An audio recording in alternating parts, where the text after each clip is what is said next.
Welcome back sa Giant TV. Samahan niyo akong panoorin ang mga nagbabagang balita. Pindutin lamang ang subscribe button at notification bell para lagi kang updated sa mga balita.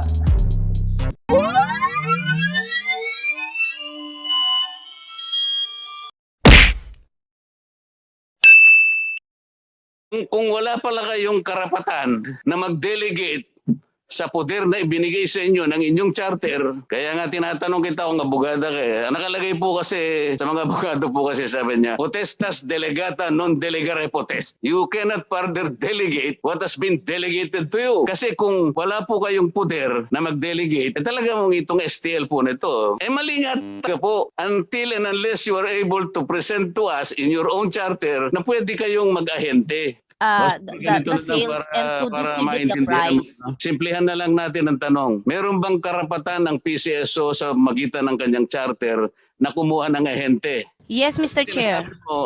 Baka ang gusto mo sabihin yung civil code o yung loan agency. Tawagin mo nga yung abogado mo para madali tayo. Itong lattering ito. Yes, Mr. Chair. Kasi nangyayari, namumorsyento lang po kayo sa kanila eh.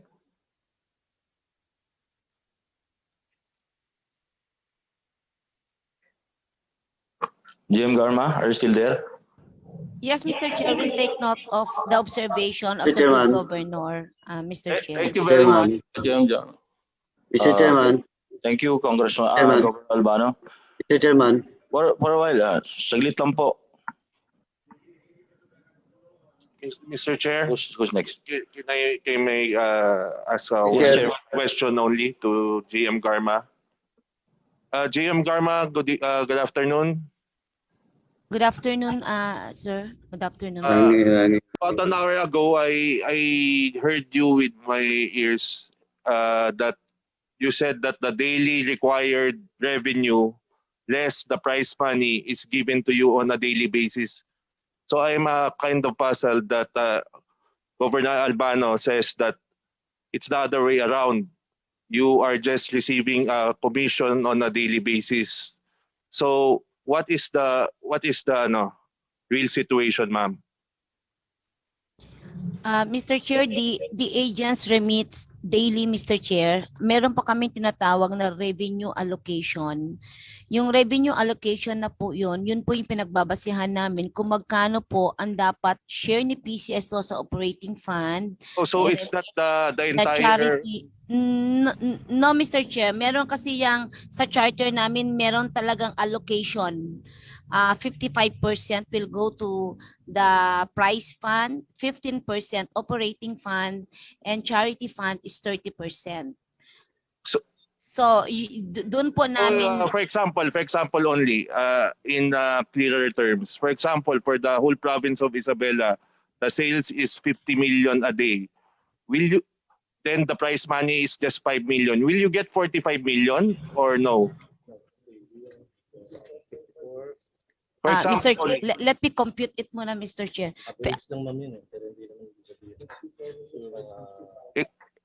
Yeah, 10 million is 5% of... Franchise like ito eh. What's that? The GMRRR, ano ba yan? Guaranteed monthly... Yes. okay. That's the boundary, di ba? Yes, that's the minimum. They That's the can... boundary. So for example, the sales is 50 million. What is the share of PCSO? Times 52.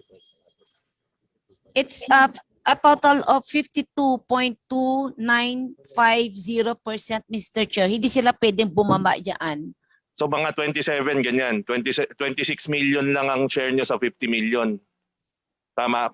Kasi More or less. Yes, Mr. Chair, 26.2 million. okay, paano yung sa Sahara naman doon sa 50 million?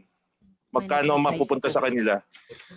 Including the price, 47.7050%, Mr. Chair. Yan po yung naiwan sa kanila to cover the price and commission of the cobradors and taxes, Mr. Chair.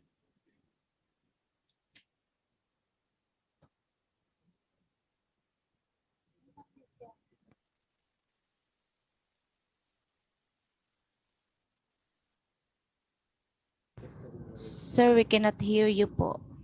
Mr. Chair, we cannot hear. We cannot hear po, Mr. Chair. Yes, sir. Now, yeah, yes, we can hear.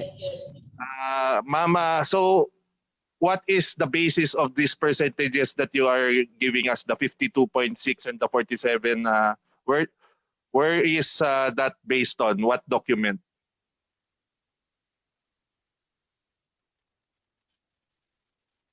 The sharing Yes, it is part of the IRR, Mr. Chair, revenue allocation of STL. The one dated December 2020 or? Ito yun, right?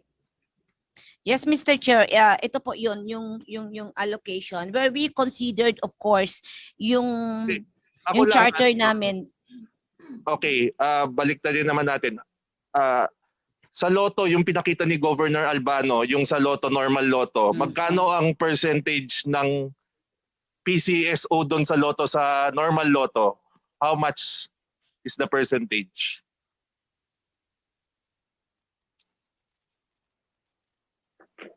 Of PCSO? We followed the charter, Mr. Chair, na 15% operating fund, 30% charity, and then 55% goes to the prize fund. And of course, we have to shoulder also the list of the equipment. That is, I think, 6% of the total amount, gross receipt. So plus, pakasagot na lang po. So PCSO sa normal Lotto, the ones that yung computerized since the last 20 years. Magkano again yung PCSO? Yung PCSO charity fund. it's 30%, Mr. Chair. 30%. Yeah, consistent kami doon. Okay. Okay, tingnan nyo yung 30%. So hindi medyo ang laki ng discrepancy nung normal percentages na ina-apply nyo dito sa STL at saka doon sa Lotto. What is the explanation for that, ma'am? Anong explanation doon? Hindi malaki yung discrepancy.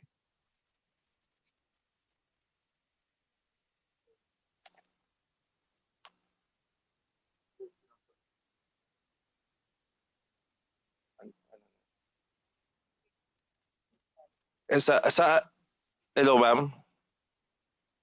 Hello? Wala na naman. Hello, sir. Yes, sir. The commission of the agent, dun sa STL IRR po namin, nakalagay po commission of the AAC is 10%, plus the commission of the sales force, it's 10%. So 20% ang total commission. Tama? Yes, Mr. Chair. And then meron pa pong 2.6950% prize fund tax. And the net prize fund is 31.2050%. A total of 52.6%, tama? No, the 52.29 po is share of PCSO, Mr. Chair. So 47 yung yung sinabi mo palang total sa agent. So ang tinatanong Yes, ko po, sir. bakit yung sa Lotto naman, magkanong share ng agent? Yung magkanong niya, commission sa Lotto? The agent's commission po is 7.5% Okay. sa Lotto. Yung tanong ko, yung 7% sa normal Lotto dito sa kabila sa STL is halos 22% na ang No, Oo. sir. no? No, sir. The Sabi mo, commission of the 10. sales, the commission of the sales force is different from the commission of the AAC.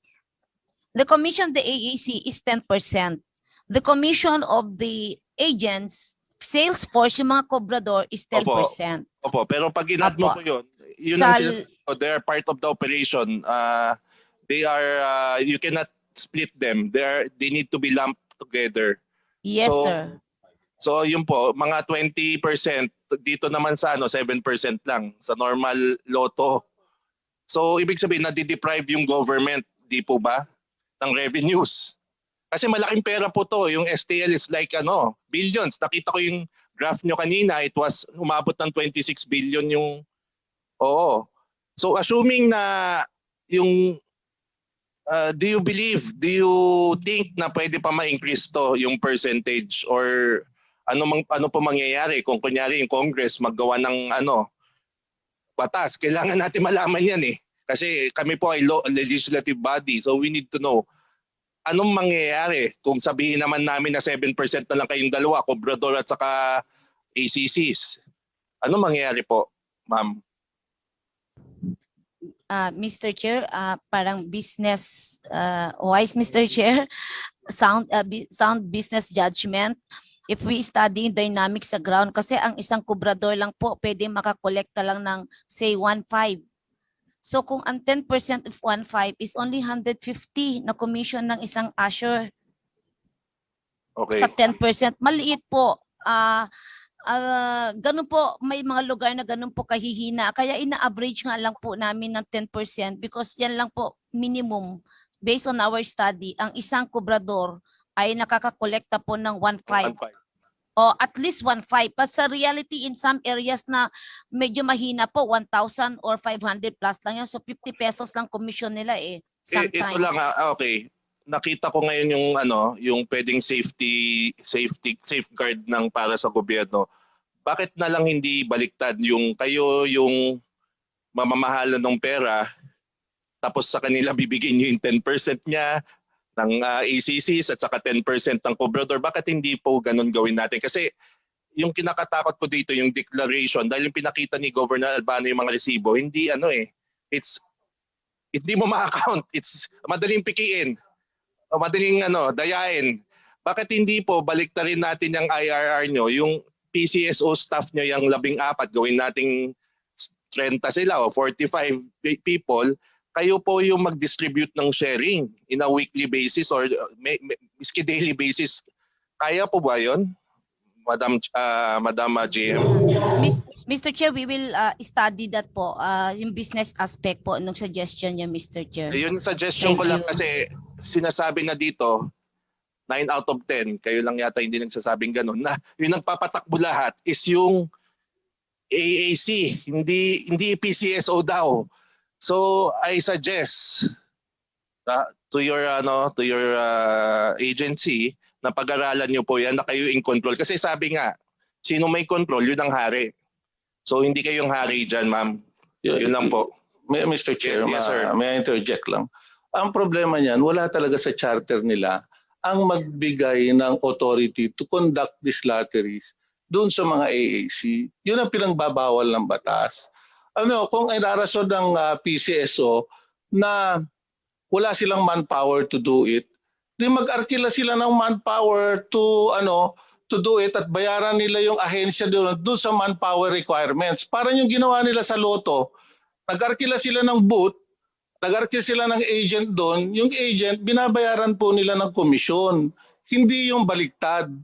Yung nangyayari kasi, nag-arkila sila nag-appoint sila ng agent ngayon sinabi nila, basta bigyan nyo lang kami ng ganitong percentage ng earnings ninyo, okay na, bahala na kayo dyan, kayo na bahala sa manpower, kayo na bahala sa mga prices, kayo na yan. So anong nangyari, very clear, nagpaprangkisa sila, nag-delegate sila ng power. Yun nga sinasabi ng batas, hindi sila pwede mag-delegate ng power nila. They have to run it by itself, sabi niya sa section. So wala tayong magagawa, kailangan sila po ang magpatakbo. At wala po kaming objection doon kung sila po ang magpatakbo, ang PCSO. Katulad ng ginagawa nila sa Lotto, easy to, hindi namin pinakikialaman yan. Kahit pa hindi sila kumuha ng business permit, okay lang sa amin, Chairman. Kung wala silang business, as long as sila po ang nagpapatakbo. Pero kung may ahensya at nag-arkila sila ng ahensya na magpapatakbo para sa kanila, tapos sila lang ay humihingi ng tax, separate entity na po yun. Hindi na po PCSO yun. Agent na ho yun na nagpapatakbo. So, kailangan yung korporasyon na yun dumaan na po sa LGU at humingi ng business permit. Pero, ganun pa man, Mr. Chair, hindi pa rin sila pwede magbigay ng prangkisa or i-delegate yung authority nila na mag-conduct ng lottery. Thank you po, Mr. Chair. Thank you, Governor Albano. May we now recognize Congressman Tony Pet Albano. You have the floor. Thank you, Mr. Chair. Konting katanungan lang po. Magandang hapon po sa atin lahat. Kay PCSO GM Ms. Garma, are you still there? Yes, Mr. Chair. Kung Madam Garma, no, kung nakakapag-operate kayo without ACC sa Lotto, bakit pa kailangan kasi magbigay ng AACs na kung nakikita po natin dito sa hearing, taliwas po sa inyong framework at saka hindi po kayo nakakapag-maximize ng profits para lang sa ganon makakuha kayo ng ipamimigay na charities sa buong Pilipinas po. What is the need for an AACS when you can actually do it yourself and make money? Ano ba ang purpose ng AACs? Madam Garma.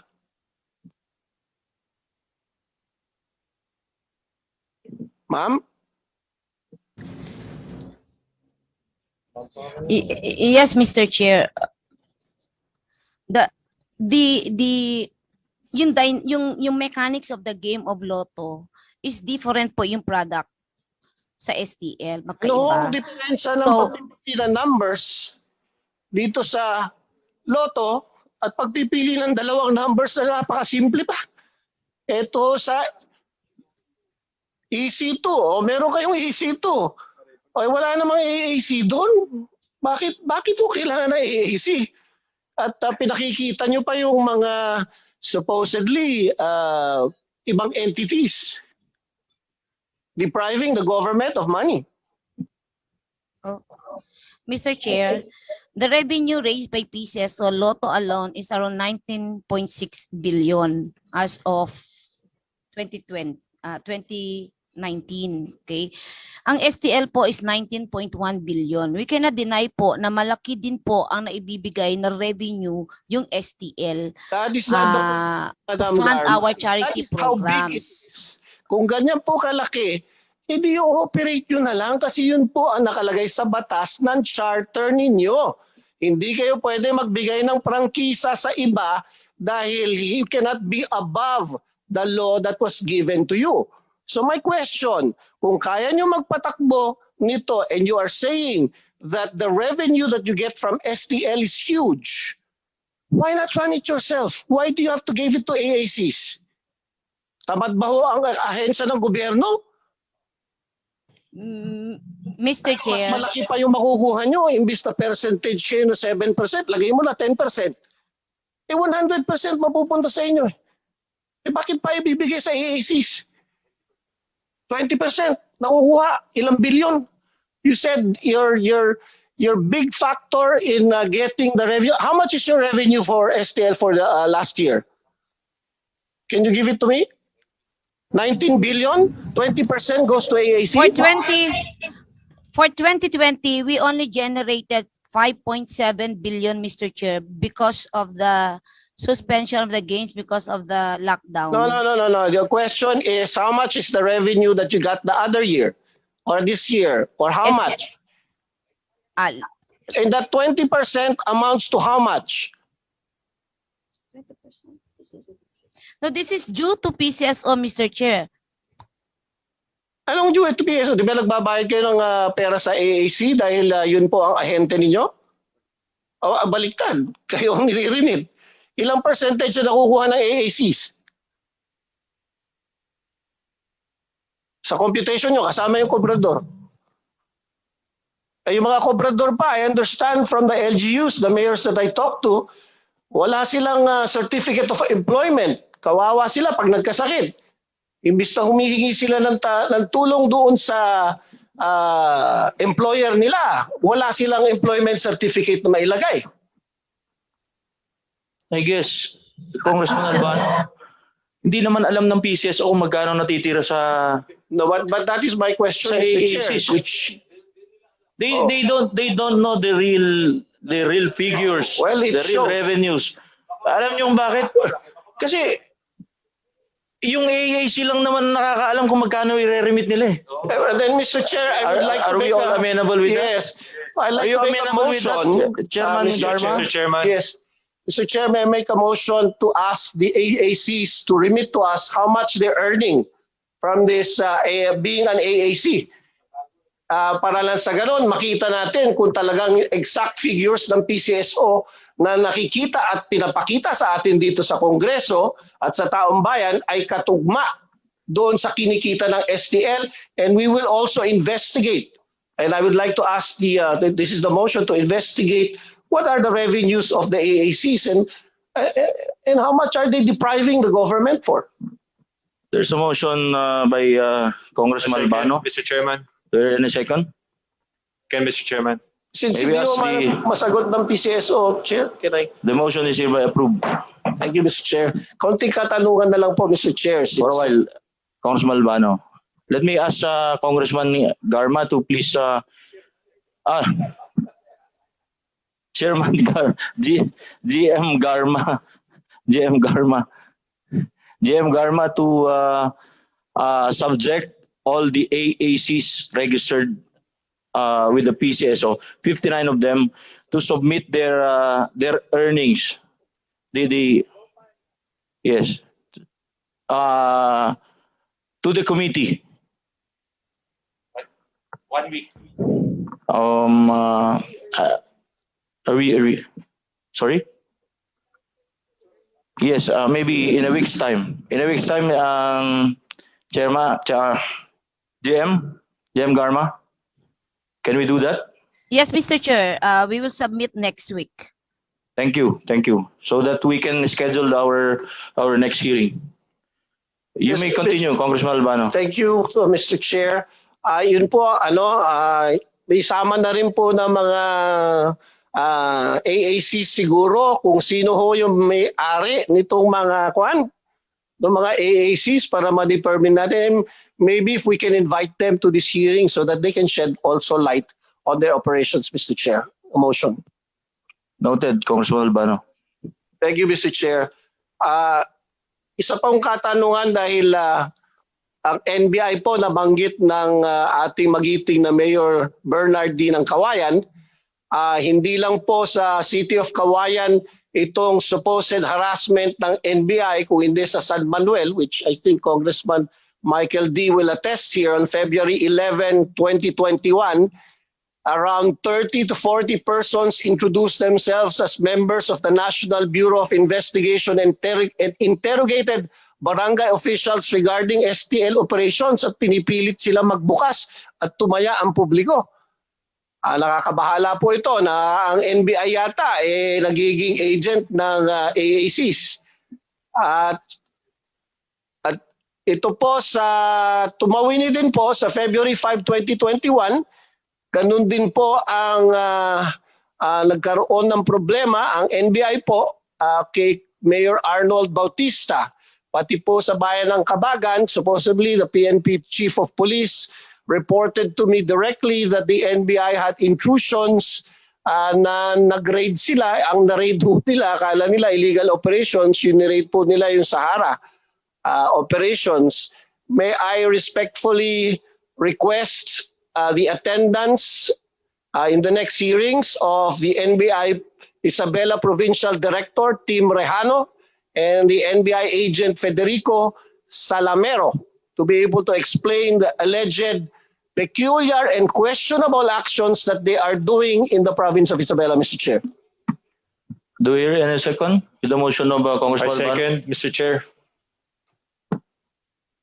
In light of that, Mr. Chair, I can see that the PCSO needs to review its mandate and make sure that they know the law well, because from the statements of the LPP president,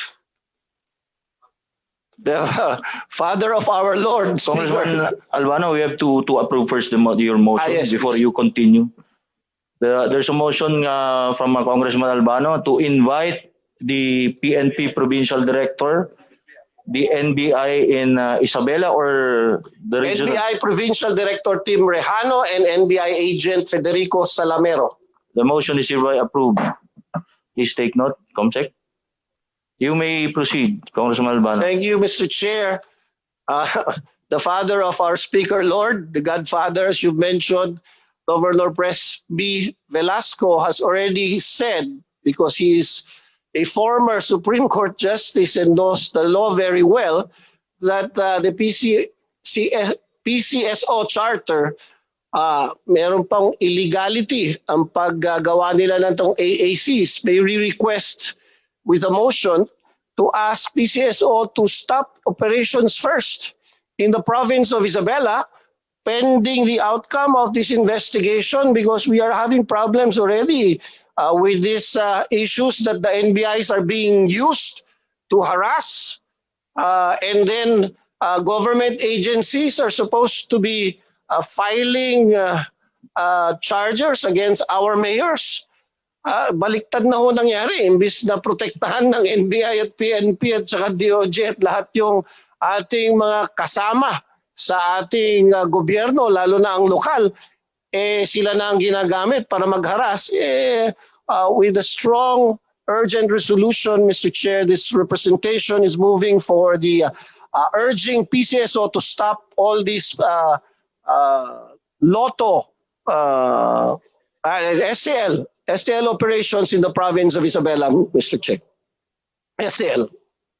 Any second? I second, Mr. Chair. The motion of Congressman Albano. Request.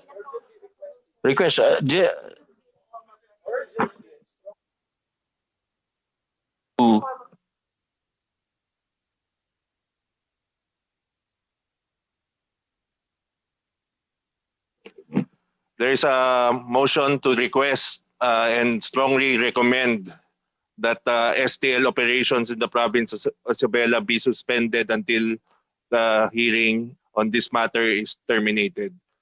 I hope that as a sign of good faith, those in the agency PCSO yield to this honorable committee. Do you need time to decide on that, GM Garma, or?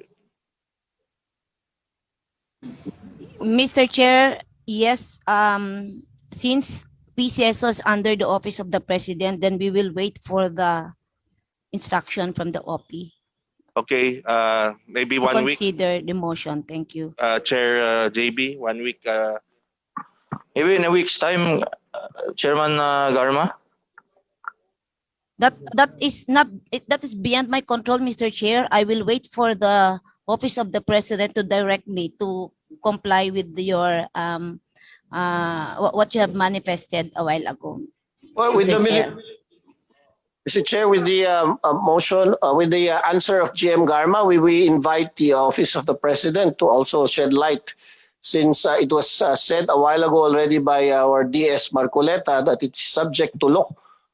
And therefore, we would like to invite the office of the President to shed light on this issue, Mr. President. I second, Mr. Chairman. The motion to invite the office of the President is hereby approved. Only in particularly, sir, of this issue. Mr. Chairman, I do this not to antagonize PCSO, but to actually help them, because they're under oath, and this should protect them and its officers, as they are essential to provide needed charity work. And I would like to put that nga in motion, because the STL operations in Isabela is highly illegal and irregular. And it would be wise for our board of directors of PCSO to consider a resolution. Mr. Chair, I will reserve other pertinent questions when I read most of the documents that we've asked them to submit. But this representation is standing by the notion that PCSO should not only stop its operation in Isabela, but to look into the legalities of their actions so that they will not get into trouble. Thank you, Mr. Chair. Congress. Aduano. GM Garma, are you still there? Yes, Mr. Chair. Yes. Before we suspend the joint hearing, I would just want to show you. Kindly focus the camera on my phone. Ito mainit-init pa. Ito employee ng North Trail Resources, yung Yung franchisee nyo sa Tarlac. Yung AAC. AAC, hindi pala franchisee. Ito, yung kubrador. Oh, BG, huwag ikaw. Kindly focus on the camera. Yung kubrador nyo doon, nagpapataya doon. Walang face mask, walang walang uniform, walang ID. And claiming to be an employee of North Trail Resources. Yung AAC nyo sa Tarlac. And gusto ko rin ipakita yung ginagamit na resibo. Yung ginagamit na resibo. Kindly focus ito po yung ginagamit na resibo. So I guess aware na po kayo ngayon. Ito po yung claim nila, just like in Isabela. Biskaya. Meron pa dito. Etong pinakamasama, yung patayaan nila. Nakita niyo po ba, GM Garma? GM Garma? Yes, Mr. Chair. Nakikita ko po. Yes, madam. Please take note, madam. We're talking of billions here. Panlilin lang po yata yung nangyayari, ginagawa sa mga mananayan ninyo. So I guess it's just proper to correct all these things. Lalong-lalo na po yung pagsunod doon sa mga protocol na health protocols natin. So yung nagpapataya, ni face mask man lang sana to protect yung mananaya, and same's true with yung kobrador. Mr. Chair, I'd like to recommend that we set a date for the next hearing so that all resource persons and sponsors can prepare. March 1? March 1 at 1 p.m. Yes. Okay na. So the next joint committee hearing will be on March 1 at 1 p.m. So, Move to adjourn, Mr. Chair, if there's no other- suspend. Suspend, sorry. I second, Mr. Chairman. The joint committee meeting is on behalf of the Committee on Games and Amusement. Meeting is suspended until March 1 at 1 p.m. March 1, 2021 On at 1 behalf p.m. of the Committee on Good Government and Public Accountability, meeting is suspended until March 1. Thank you. Thank you, GM Garma. Thank you so much.